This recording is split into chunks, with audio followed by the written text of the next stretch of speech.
numbers. But as new tariffs hit Trump country, could the president's own policies hurt his base? Or will a strong economy be enough to stop a blue wave? We asked the campaign chairs from both sides of the aisle where their parties stand heading into November. Plus, They're coming back to the United States. they lost their lives in the Korean War. Some of those brave service members finally coming home. Takes my breath away to think about it. We visit the Honolulu lab where those remains will be identified. From the White House to your house, the facts that matter this week. From ABC News, it's This Week. Here now, co-anchor Martha Raddatz. Good morning, and thanks for joining us this Sunday. This week, we saw just how Michael Cohen's knowledge of the president's past could determine Trump's future, and how Team Trump is planning to fight back. ABC News learning of new efforts to pressure Cohen, including accusations that he has violated attorney-client privilege.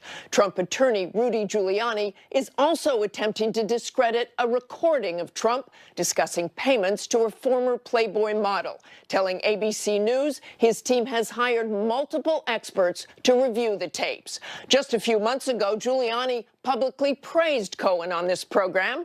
He doesn't have any incriminating evidence about the president or himself. The man is an honest, honorable lawyer. But now Giuliani is on the attack. If he's back is up against the wall, he'll lie like crazy, because he's lied all his life. What's his history been? His history has been lying under pressure. The president's attorney seeming to distance himself from Cohen, now saying he did not know him very well. It all comes after that bombshell report about a 2016 Trump Tower meeting between members of the Trump campaign and Russians who were expected to offer damaging information on Hillary Clinton. Trump has repeatedly denied knowing anything about it. Listen to what he said last year. Did you know at the time that they had the meeting? No, I didn't know anything about the meeting. But now sources tell ABC News that Cohen claims Trump knew about the meeting in advance. If Cohen's claim proves true, if Donald Trump did in fact know about that meeting with the Russians, does that mean an American presidential candidate considered accepting aid from a foreign adversary in an election and then attempted to cover it up? If that's the case, it could potentially define the Mueller investigation by helping the special counsel build the case for collusion with Russia as well as obstruction of justice. Here now to help explain what it all means and where things are headed, ABC News chief legal analyst Dan Abrams and former New Jersey governor and federal prosecutor Chris Christie, an ABC News contributor. And Dan, I want to start with you. Trump has officially severed the relationship with Cohen. He was paying for Cohen's legal defense, sharing information, but no longer. His lawyer, Rudy Giuliani, telling ABC we wouldn't consider it in our best interest to share confidential information with them, and they would feel the same way. What does this all mean to you, Dan? Well, look, the fact that they are now no longer sharing information is not a surprise. This has been in the works for many weeks. It is clear now that Michael Cohen is on his own here. It's also clear that he potentially has information to provide to Robert Mueller. But let's be clear. He's being investigated by the Southern District of New York, which is a separate entity investigating Michael Cohen. He doesn't have a deal right now with Robert Mueller. We don't know if he's going to have a deal with Robert Mueller. And as a result, we don't know exactly what he's going to offer to Robert Mueller. But if he can provide what we are hearing, which is this piece that Donald Trump knew about the meeting, that does potentially become significant. It's not going to define it, I don't think. You've got a lot of other potential witnesses here. You've got a lot of other people that they've made deals with who are even potentially more important than Michael Cohen. But if you're Donald Trump and you're Rudy Giuliani and you know that Michael Cohen is ready to make a deal, it has to make you very nervous. And Governor Christie Giuliani also fired what looks like a warning shot to Cohen, saying that Cohen has violated the attorney-client privilege both publicly and privately and is in grave jeopardy of being disbarred. Is he trying to shut him up? Well, listen, I'm sure that's part of the motivation for it. But, you know, Martha, let's remember, if you listen to your lead-in, there were 4 different ifs there. So part of what I think Dan is saying, and I agree with him, is that we don't even know. None of this information, which came from one news report, has even been stated by Mr. Cohen or anybody on his legal team. So we don't even know if the information that we're being given by that other outlet is even accurate. Now, if it is, and we've discussed this before, collusion is not a crime. And so the fact of the matter is that we're a long way away yet from having anything to talk about here. Cohen still has to make a deal, and that deal is probably not going to be with Bob Mueller. That deal is going to be with the Southern District of New York, or the people who are investigating him for potential crimes and the ones who initiated the raid of his office and hotel room and home. So Dan is right. We need to, everyone needs to take a step back here. And there's a certain level of hysteria that goes along with this story, the way it's reported. And quite frankly, I don't think that what we know right now, what we know, merits that. But if you read, Martha, the indictments of the Russians so far, and I think that's really important in connection with this, you talk about what possible crimes could there be. You do have the possibility, in addition to any obstruction charge, of conspiracy to defraud the United States, which is a sort of big, overreaching conspiracy charge that Mueller's team has already been using in connection with the Russians. That's a real legal danger. On the question of the attorney-client privilege that Giuliani's talking about, I don't know exactly what he's talking about. Meaning, when it comes to the tape that we've heard about, apparently Giuliani has waived attorney-client privilege. On other conversations, for example, this notion that maybe Donald Trump knew about the meeting, well, apparently there were other people in the meeting. If there were other people there, there is no attorney-client privilege. It has to be a private conversation, not just with someone who broadly is your attorney, but a private conversation with someone who has been retained for this matter. So if someone's your tax attorney, for example, and you talk to them about something criminal, it doesn't necessarily mean the attorney-client privilege applies. So I don't really know exactly what he's talking about. And Governor Christie, I want to go back to these reports. If these reports are true, and CNN specifically reported that Cohen alleges that he was present along with several others, if you were Robert Mueller and you heard these reports, what would you do about it? Well, two things. One, I'd try to do the best I could to get to the bottom of where the reports came from. But secondly, I can tell you, Martha, because as a U.S. attorney, I had to deal with deciding whether to use cooperators all the time or not in a particular matter. The fact that Cohen or someone on Cohen's behalf may be out there spewing out all this information into the public realm, whether it's the tape or now it's this alleged report of him being at a meeting, wouldn't make me very confident as a prosecutor that I'd want this guy and his legal team as a part of Team America to be a witness on a case that I was bringing. This is incredibly irresponsible stuff to be out there. It is not in Michael Cohen's best interest when he does not have a deal yet, as Dan noted. And I think it would give me, as a prosecutor, a lot of concern. And before I made any deal, whether I was the U.S. attorney in the Southern District or Robert Mueller, there would be a long come-to-Jesus meeting with Michael Cohen and with his attorneys about, from this moment forward, if you have a deal, keep your mouth shut, because it doesn't help the prosecution to have all this information out there. And Dan, just quickly, if you can, let's look at the Trump legal strategy. 2 months ago, as we heard, Rudy Giuliani was calling Michael Cohen an honest, honorable lawyer, and now he's saying he's been lying for years, and President Trump is bringing up that Cohen said that Don Jr. was an honest broker just last year. What are they trying to do here? Well, look, they're obviously trying to undermine Cohen's credibility.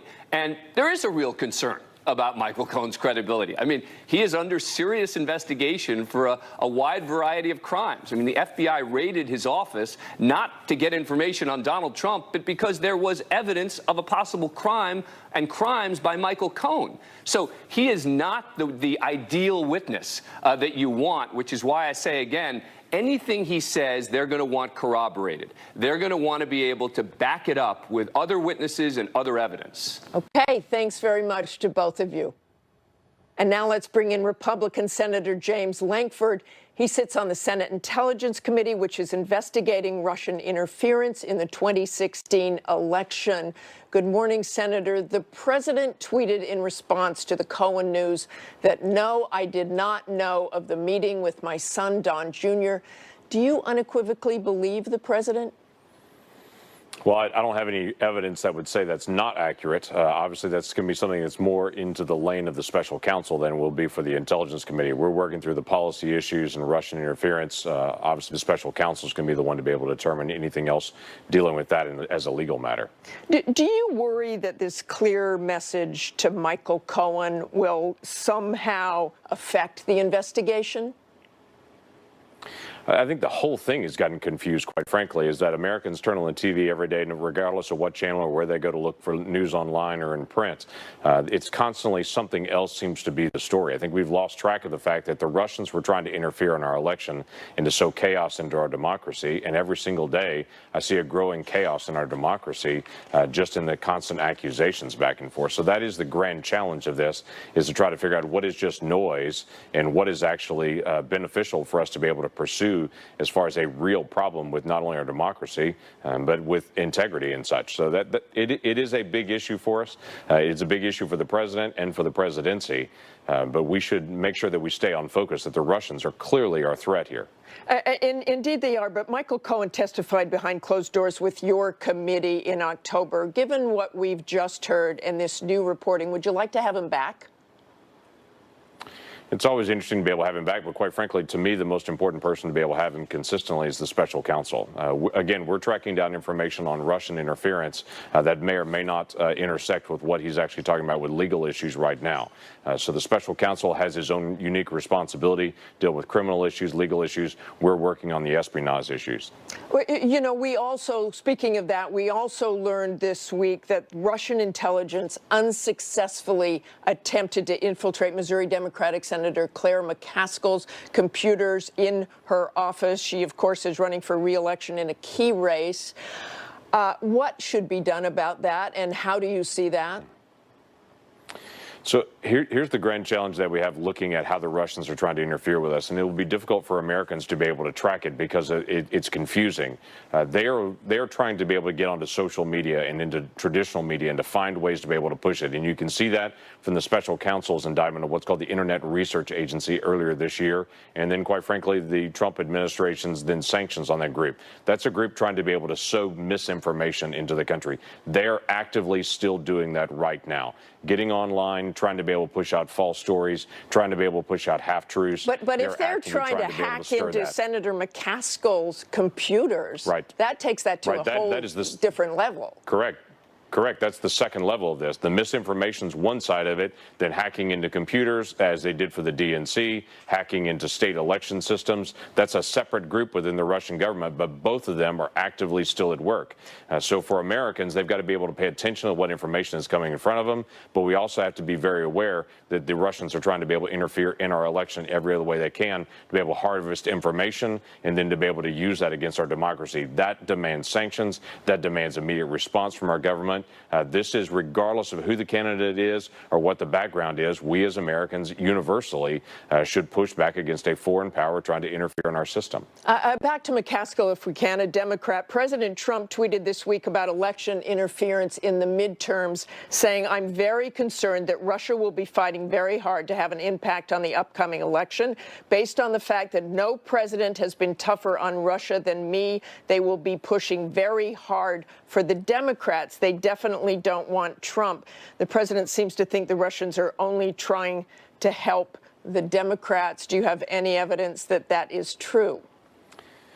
No, the Russians are trying to interfere with everyone's election, and that's the part that we lose track of, is that to them sowing chaos and sowing uncertainty within our democracy is their key goal. At the end of it, they don't seem to be as focused on a candidate as they are just trying to be able to bring down our entire system. Their system is a dictatorship. Their system is dominated by Putin and by his perspectives on it, and they destroy everyone else. This is what they did to Ukraine, where they constantly gave false information out online. They constantly pushed on journalists. They constantly push on their system to try to bring their system down and weaken it as much as they can. They've done this in other countries. Now they're doing it to us as well. We should respond with sanctions. We should try to push back and also understand they're going to go after every candidate through the process. And I was looking this week at the New York Times. There's certainly some election interference, as you say, but the New York Times is reporting that intelligence officials say that despite attempts to infiltrate the online accounts of two Senate Democrats up for re-election, intelligence officials said that they have seen little activity by Russian military hackers aimed at either major American political figures or state voter registration systems. By comparison, according to intelligence officials and executives of the companies that oversee the world's computer networks, there is surprisingly far more effort directed at implanting malware in the electrical grid. Are you seeing evidence of that as well? So I'm not going to go into detail what we have and what we haven't seen on the intelligence side. I would just tell you that we have seen a very active Russian operation trying to get into misinformation, and that's trying to be able to get at not our election systems, but to be able to get out into public opinion online, trying to be able to push the traditional media. The second side of it that we'll see is what the Russians did in 2016, trying to be able to get to different voter databases. The hard part about that is it's very difficult to see it until after it's already done for many of those cases. So I would not be as forward-leaning to say there's nothing going on. I would say the speed of it compared to this same point in 2016 is much less than what it was in 2016. But the hard part is what you don't know. And President Trump says Vladimir Putin is coming to Washington next year. He's invited him to the White House. Do you think that's a good idea, given what's going on?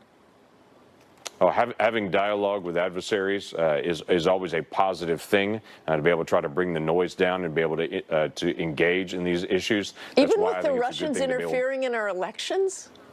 Even with the Russians interfering in elections, we need to be able to have dialogues with them. We need to have open lines of communication, the same as what President Obama did in the past when he had open meetings with Putin, knowing that Putin was trying to interfere in our elections. It's appropriate for Trump to be able to do the same thing.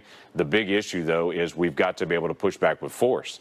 Having a meeting and just saying we had a dialogue to have a dialogue doesn't fix anything. We have to be able to lay down sanctions. We have to be able to push back with real force. We have to be able to confront the issues as fast as possible. And as the Russians are interfering, for the executive branch to be able to push out the information as quickly as possible and say this is what they're doing, and I want the entire world to be able to know what they're doing. Okay, thanks very much, Senator Lankford. Thank you. Up next, President Trump says he'll hit the campaign trail 6 or 7 days a week heading into the midterms. So will he drive supporters or opponents to the polls in November? I'll speak with the chairs of the Republican and Democratic House campaign committees about each party's message to voters 100 days from the election. We'll be right back. This week with Why we shouldn't do well. The economy is the strongest ever, and I think that's going to have a very positive impact. And I am going to work very hard. I'll go 6 or 7 days a week when we're 60 days out, and I will be campaigning for all of these great people that do have a difficult race, and we think we're going to bring them over the line. Confident President Trump gearing up to campaign for fellow Republicans ahead of the November midterms with exactly 100 days to Election Day. Here to discuss what's at stake, the chairs of the House campaign committees, Congressman Steve Stivers of Ohio, who leads the Republican effort, and Congressman Ben Ray Lujan of New Mexico, who leads the Democrats' bid to win back the House. And Representative Stivers, I want to start with you. We're officially 100 days from Election Day, and Democrats are consistently leading in the generic ballot in polls that ask if the election were held today. Given the history of the parties in power almost always losing seats in midterms, how can you close that gap and keep Democrats from taking the House? Well, thanks, Martha. Thanks for having me on. I feel confident that we are going to hold our majority because our message is working and our policies are working. The economy is growing at a faster rate than it's grown in years and years, and we're keeping people safe at home and abroad. Contrast that with the Democrat message. They want to take away your safety by getting rid of customs and border enforcement. They want to cut the military. They're going to raise your taxes and slow down the economy. I think we have a pretty clear message, and frankly, it's a vote between Nancy Pelosi as Speaker or a Republican that'll keep the economy growing and keep us safe at home and abroad. But Congressman Stivers, if you have such a clear message, and the economy, indeed, President Trump was touting those GDP numbers, why aren't the Republicans doing better? Well, those GDP numbers came out on Friday, as you know. I believe, and by the way, the generic ballot is moving our way. In the most recent Wall Street Journal NBC poll, it moved our way by another point. Things are moving our way. I feel very confident that we're going to win in November. And Congressman Lujan, one of the biggest criticisms of Hillary Clinton's 2016 campaign is that the strongest message was just an anti-Trump message. Do you have a clear message this time, or are you running into the same problems? Well, Martha, good to be with you as well. And look, my friend Steve Stivers, I think he's one of the only people in America that believes Republicans will hold on to the House. I'm confident that Democrats can and will win back the House. We have extraordinary candidates with records of service, veterans, women, small business owners that do incredible work all across America. And we are connecting with a very personal message, putting people first. Democrats have always been for the people. And the more that we can drive an agenda that helps to lower the costs of health care and prescription drugs for the American people and increase wages, the stronger we will be and the stronger we will do. And so we have to continue to earn the trust of the American people, and that's something we're working on every day. And for the people, is that message really getting through? It doesn't seem that much different from messages of the past. Martha, this is personal. This is not a slogan. It's not just a message. This is talking about the real impacts that people are facing every day. And while Republicans and my friend Mr. Stivers like to talk about national trends, what matters most to the American people is what's happening to their pocketbooks. Under Republican control of the House, of the Senate, and of the White House, Republicans have forced premiums to increase, healthcare premiums to increase on the American people. Out-of-pocket costs are skyrocketing while stripping away pre-existing condition protections from the American people. And it's not just that House Republicans voted to take away pre-existing conditions away from the American people. Now Republicans are suing to take that away. So this is very personal as we talk about how we stand up for the people, put people first, and have a strong agenda that is built around for the people. And Congressman Stivers, go ahead. Yeah, Martha, if I could just quickly respond. This idea, their slogan about putting people first, what they're going to do is put people in line. They're going to put people back in the unemployment line with their terrible economic policies. They're going to put people in line for health care with their government takeover of health care. And we all saw with the VA scandal under President Obama that some of those veterans died waiting in line. That is not the answer for health care. A government takeover of health care, a single-payer system is not the answer. It will put people in line. It won't put people first. It'll put somebody's first, but a lot of people are just in line behind them. And Congressman Stivers, are you concerned about President Trump's trade policies and that there could be a trade war? Well, I think, Martha, we saw just last week the agreement with the European Union on soybeans. I think that's the way things are going to be going moving forward. But what about China? You're going to see deals with NAFTA, and I think you're going to see deals with China. And I don't believe we're headed for a trade war. I believe we're headed for a negotiated settlement. Well, let me ask you about this. President Trump just tweeted saying, I would be willing to shut down the government if the Democrats do not give us the votes for border security, which includes the wall, must get rid of lottery catch and release, et cetera, and finally go to system of immigration based on merit. We need great people coming into our country, but let's go back to that. I would be willing to shut down the government. What would that do for Republicans in the midterms? Well, I don't think we're going to shut down the government. I think we're going to make sure we keep the government open, but we're going to get better policies on immigration. The president, I think, wants us to have policies that work for America and work for Americans, and I think that's what we are going to move forward with. We need border security. We can't have open borders that the opposing party is for. We can't eliminate ICE that 2/3 of the Democrats are on a resolution to eliminate our immigration enforcement system that keeps us safe from human trafficking, that keeps us safe from drugs and terrorists that want to cross our border. That is not the answer. Congressman Lujan, I want to ask you about that. What about that? What about that move left? Mr. Stivers. To abolish ICE. ICE. Republicans don't. Well, look, Steve Stivers knows that Republicans don't have a record nor an agenda to run on. His rhetoric around health care and what Republicans are doing is dizzying. Under Republican rule, healthcare costs have skyrocketed under Republican rule of the House and the Senate. Look, Democrats want to work together in a bipartisan way when it comes to comprehensive immigration reform. Congressman Lujan, I want to go back to ICE. Is that a good message for the Democrats? Abolishing Democrats want to work on a bipartisan, comprehensive immigration reform package to address all of our issues across the country. I think Mr. Stivers would agree that we have to do that. It's under Speaker Paul Ryan that Republicans refuse to bring the DREAM Act to the floor, refuse to bring the USA Act, which is a bipartisan bill, to overturn President Trump's demeaning actions on Dreamers that also includes border security protections, in addition to what we can do with the DREAM Act itself. So look, Democrats are standing strong when it comes to a comprehensive immigration reform conversation with the American people that is fair, that is tough, and that will be good for America. And Mr. Stivers knows that there is just holes in his argument today. Okay, I'm going to have to stop you both there. I think you had a fair chance to make your arguments. He didn't talk about ICE, did he? No, he did not answer that question, but thanks very much for joining us. We're going to have to stop there. You got your chance. Thanks very much. We want to turn now to take a closer look at the cyber threat the U.S. could face with cybersecurity expert Nilüfer Razi Howe and Matt Olson, former director of the National Counterterrorism Center and an ABC News contributor. And I make this turn to you rather abruptly, but it's what we've been talking about all morning, election interference and whether that is a possibility. Nilu, the attempt that was made on Senator McCaskill's computer system in her office, how concerned should we be about that?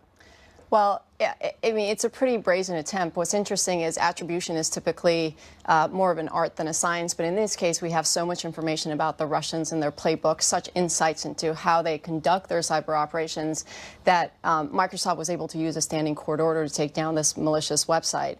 So there's no question that the Russians are continuing to interfere in our democracy, interfere in our elections. The probing that they're doing of our infrastructure is a piece of that. And Matt, wouldn't it be much harder to hack into the midterms? I know you heard Senator Lankford talk about social media, and that's clearly a problem, them getting into social media and whatever news they put on there, whatever opinions they tried to change. Yeah, sure. There are thousands of election systems across the country, so that makes it harder to do an across-the-board attack. But what we've seen from the Russians in 2016 is a more targeted approach. They broke into election systems in at least 21 states, and it's not just the election machines themselves that are vulnerable, but the system is vulnerable because you think about voter rolls, for example, registration rolls. Those are kept, on an ongoing basis, and those can be hacked, as well as, of course, campaigns themselves. So that's why I think intelligence officials are sounding the alarm about a pervasive and ongoing effort by the Russians. And Nilu, what aren't we prepared for that we realized in 2016? Well, here's what's interesting. We've actually changed our concept of operations with respect to elections, given what we learned through 2016.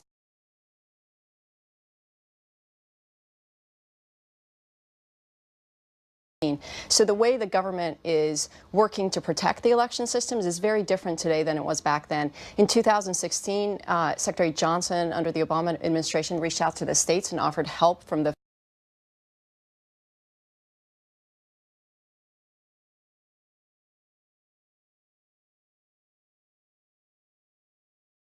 to undermine our power, to turn Americans against themselves and against their institutions. That's the long play that they're going for. So I think we can be somewhat confident that the election itself is protected. We ought to be very concerned about the long-term strategic goals that the Russians have. And Matt, you saw me bring up that New York Times story about the electric grid and reports that they're trying to hack into. I think Rick Perry said there's 1 million attempts a day to outside companies. Yeah, so we know that the Russians have sought to and have been successful, in fact, at infiltrating some of the companies' control rooms of the companies that run the electric grid in this country. And this is not just an idle threat. We know, for example, the Russians were successful in Ukraine in 2015 and 2016, taking down the electric grid, turning off the lights. This is malware that actually destroys systems. So there's real reason to be concerned about the soundness of or the Russian effort to attack our electric grid. It's almost like we can't get the public's attention about this, about cybersecurity. I think I keep wanting to talk about it each Sunday or whenever we possibly can, because it's hard to understand, it's confusing. So bottom line, Nilu, and we just have a couple of seconds here, how concerned should we be and what can we do? We should be very concerned, again, about the long-term goal here, which is to undermine our democracy, and the fact that the Russians are bringing every aspect of cyber capabilities to the table, from offensive cyber operations to the influence campaign that they've taken on. The probe into our electric grid is absolutely preparing the battlefield for the possibility of conflict with the United States. So we ought to think about it. We ought to elevate the conversation and actually rise above the fray and focus on what we need to do as a country. Okay, I hope we can do that. Thanks to both of you. Up next, the Powerhouse Roundtable debates another busy week in politics. We'll be right back. By downloading the ABC News app. And as we count down to the midterms, it's also where we'll have complete 18 for 18 coverage, highlighting the 18 key races to watch heading into November. The Powerhouse Roundtable breaks down the state of play 100 days to Election Day when we come back. This week, and we are back now with our Powerhouse Roundtable. ABC News political director Rick Klein. He's also the co-host of the Powerhouse Politics podcast. Washington Post national correspondent Mary Jordan, Washington Post chief correspondent Dan Balls, and New York Times editorial board member Mara Gay. Welcome to all of you. Welcome, Mara. Rick, I'm going to start with you. 100 days to the midterm elections. Plenty of things can change. I look at 100 days and I think where we'll be 90 and 80. Right. But where are we today and what are you seeing? We're seeing an election play out across two different Americas. The battle for the House is taking place in the suburbs and the exurbs, 23 districts that Hillary Clinton won where a Republican House member sits right now. And these are places where President Trump just isn't that popular. There was a meeting on Capitol Hill a few days ago where the White House said the president will go to any Republican district that he's wanted in. But there won't be a lot there'll be a lot off the map for him because he's just so unpopular. Meanwhile, the Senate is a totally different map. You've got 10 Democrats up for re-election in states that were carried by Donald Trump. And that's where Trump country is so powerful. So you could have the Democrats take control of the House, the Republicans keep the Senate, and both for the same reason, President Trump. And Dan, the president says he's going to go out there and campaign 6 or 7 days a week, starting in a couple of months before the election. He wants the election to be about him. The Democrats want it to be about him. Should the Republicans want it to be about him? Well, there are a lot of Republicans who will not welcome him in their districts because these are districts that, as Rick said, went for Hillary Clinton. But the reality is, at this point, Democrats appear more energized. I mean, everything we've seen over the last year plus in terms of special elections, Democrats have generally overperformed in terms of turnout and energy and that sort of thing. The one thing we know about Donald Trump is that he can rev up his base. And so he might even go into areas where he's not overall popular in order to try to encourage Republicans who may be a little bit lukewarm to get out there and vote. And he will try to make it in part about him. He will make it an us versus them, which he did in 2016. And he certainly gets that energy going. Mary, you're always out on the road talking to voters. And I want to particularly focus on female voters and how you think they play in this. All the fire is on the Democratic side. People that didn't go to PTA meetings are now organizing voters. They say that the one good thing that Trump has done is made them really fired up. The outrage at what's going on the border with kids, the feeling that the president has a loose relationship with the truth, the environment is just making people register to vote, give money to vote, getting other people out. And that's in big contrast to the women who say they're going to vote for Trump. They like Trump, but as they say, he may not be a good man, but he's a good president. And by that, then when you talk to them, they say they don't like his style, they don't like Stormy Daniels, they don't like how he tweets. And they don't even like that. What's this thing with Putin? They were saying, And so there's this discomfort, but They will vote for him. They're saying it as of today because of conservative judges, tax cuts, lower regulation, and that to them is what he's doing, is why they're still on his side. And then how do you counter that? And I've seen that on the road. Mary and I have talked about this too. I've seen that on the road as well. I don't care about Russia. I don't care about, the tweets. He's a means to an end. Well, the big unknown, I think, is whether the democratic and liberal energy in the country right now will actually translate into electoral victories. And we are seeing people more engaged in their communities, at PTA meetings, even, I would say, in primary contests. I mean, our primary contest in New York with Alexandria Ocasio-Cortez, that really suggests a level of participation in races where many voters didn't participate before. And so if that carries over, if you have voters who vote who don't generally vote in primary elections, but do show up, for presidential elections, well, we see them vote in the midterms. But her race, and you saw me try to get to that with Congressman Lujan about is she and others like her taking the party too far to the left? I think that it's definitely true that you have to know your district. So every district is different across the country. I mean, what plays in New York may not play in Alabama. But I actually think that Democrats have an opportunity to define themselves. And frankly, the Republican Party has gone so far to the right that some of the things that candidates like Alexandria Ocasio-Cortez are calling for, better paid leave policies. These are not necessarily radical things. They may work just as well in Alabama. And when we saw with Doug Jones, who won that victory? It was black women. I think Democrats really should consider doubling down on their base.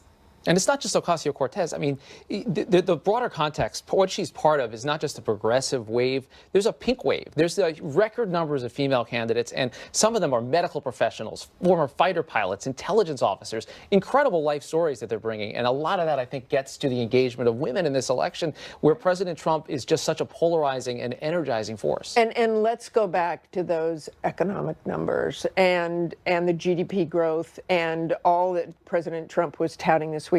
But as you move closer to the midterms, is there a fear there? It seems like there really is with the Republicans that the trade war could come back and hurt them. Oh, Republicans are terrified of this. The one thing that they're worried about is that the economy takes a turn, and they're worried that the president could make it take that turn, either through a trade war or the government shutdown that he's tweeting again this morning. They feel like they have got a good argument to bring to the American people. Republican House and Senate candidates, they can tell them, look, things are going well. Trumponomics is working.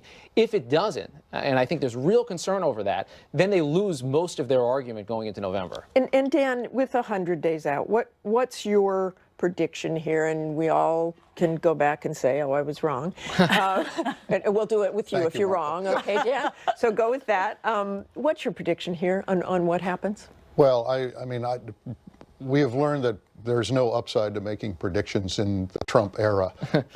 But Rick and I were talking about this earlier. I think that if the Democrats cannot pick up the House in this environment, in a time when there is this much division and where the energy seems to be with them, I think that the questions that the Democrats will be having to answer on the day after the election will be very, very profound. And what effect do we think you said you don't see the voters caring about Russia, but do you, Dan, think that has any effect at all? I think it's a minimal effect. I mean, in all the conversations I've had, and Mary's had similar ones as we've been around the country talking to voters, people can't follow the ins and outs of this. I mean, we obsess about every small development and project out what it might mean, even though we're not sure what it ultimately will mean. Most Americans are not following it that closely. A lot of people have made up their minds one way or the other that either there was collusion and therefore the president should be impeached or in some way censured, and a lot of people saying, no, it is a purely political, it is a witch hunt in the way that the president has tried to characterize it. So I think those divisions exist, and I think it's difficult, absent some report by Bob Mueller, to change that. People are just dynamic. waiting that out. I want to lastly talk about the president and the press. And it's something I don't often like to bring up because I don't want to talk about it, but this week was different. President Trump used his address to the VFW, Veterans of Foreign Wars, to attack the press. Some of those veterans booed the press. The White House Deputy Chief of Staff, Bill Shine, barred a credentialed reporter, a CNN, from attending a briefing, which is a pool report. For those of you who don't know what a pool report is, we have one representative go in to represent all the press. And this morning, the president is tweeting, had a very good and interesting meeting at the White House with A.G. Sulzberger, publisher of the New York Times, spent much time talking about the vast amounts of fake news being put out by the media and how that fake news has morphed into phrase enemy